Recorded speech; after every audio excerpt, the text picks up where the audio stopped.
On a cold January morning in 1947, a woman walking through a vacant lot in Los Angeles made a discovery so horrifying that it would haunt America for generations. Lying in the grass was the body of a young woman, brutally mutilated, posed with disturbing precision.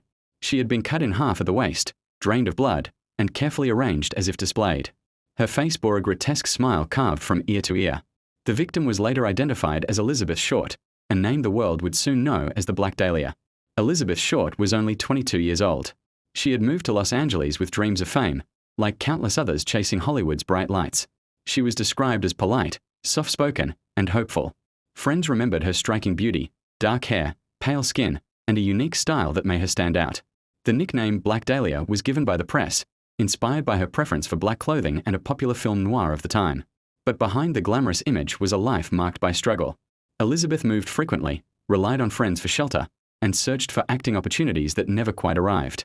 She lived on the edges of Hollywood, close enough to dream, far enough to suffer. When police examined her body, they realized they were facing a killer unlike any they had seen before. Elizabeth's body showed signs of extreme precision. The cut that separated her body was clean, almost surgical. There were no defensive wounds, no blood at the scene, meaning she had been killed elsewhere and transported. Her body had been washed. The killer had taken time. This was not a crime of panic. It was deliberate, controlled, and chillingly methodical. Within hours, newspapers exploded with the story. The brutality shocked the nation. Photographs were printed on front pages. Reporters coined dramatic headlines. The Black Dahlia became a symbol of Hollywood's dark underbelly, a nightmare hiding behind fame and beauty. Then came the letters. Shortly after the murder, newspapers received envelopes addressed to editors, each containing items belonging to Elizabeth Short: her birth certificate, social security card, address book, photographs. The package was signed The Avenger. There were no fingerprints, no return address, just another taunt from a killer who clearly wanted attention. Police launched one of the largest investigations in Los Angeles history. More than 150 suspects were questioned. Doctors, artists, bartenders, military men, writers, anyone who crossed Elizabeth's path became a potential suspect. Thousands of tips poured in from across the country. Yet every lead collapsed. Witnesses contradicted each other. Confessions turned out to be false. Evidence was lost, mishandled, or contaminated. In the chaos of post-war Los Angeles, the case began slipping through investigators' fingers. One suspect stood out more than others: Dr. George Hodel, a wealthy physician with a dark reputation. His own son later accused him of the murder decades later, citing disturbing behavior, photographs, and even secret police recordings suggesting he may have been involved. Hodel had medical training, matching the precision of the injuries, and connections to powerful figures. But there was never enough evidence to charge him. Other theories suggested multiple killers, a crime connected to Hollywood elites, or a sadistic serial murderer who was never identified. Some believed Elizabeth was targeted because she knew something she shouldn't have. Others believed she was simply a victim of opportunity, caught in the path of a monster hiding in plain sight. As years passed, the Black Dahlia case transformed into legend. Books were written. Films were made. Conspiracy theories flourished. Elizabeth Short became less a person and more a symbol of danger, beauty, and exploitation. The gruesome details overshadowed her humanity. Few remembered her as a young woman who laughed, dreamed, and hoped for a better life. Despite advances in forensic science, DNA testing, criminal profiling, and digital archives, the case remains unsolved. Much of the physical evidence is gone. Witnesses are long dead. Memories faded.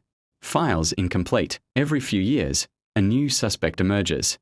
A new book claims to have solved the mystery. A new confession surfaces. But none have brought closure. Perhaps the most terrifying aspect of the Black Dahlia murder is not just its brutality, but its silence. A killer who left behind chaos, fear, and a trail of unanswered questions, then vanished completely.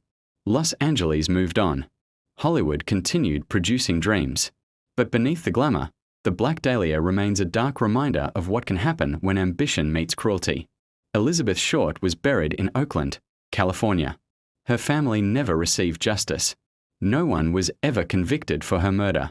And so the question remains, more than 70 years later, who killed Elizabeth Short? Why was she murdered with such calculated cruelty?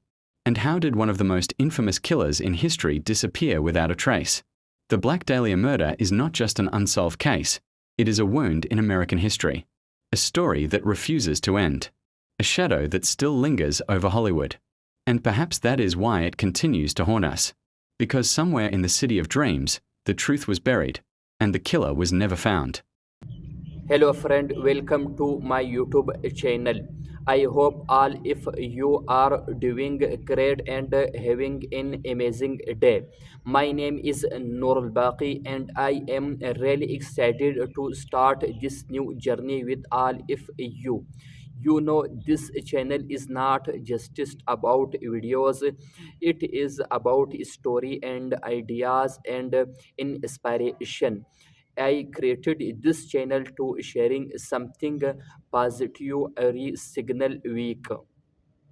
Sometimes we all need little motivation, and sometimes we just need a good story to smile again.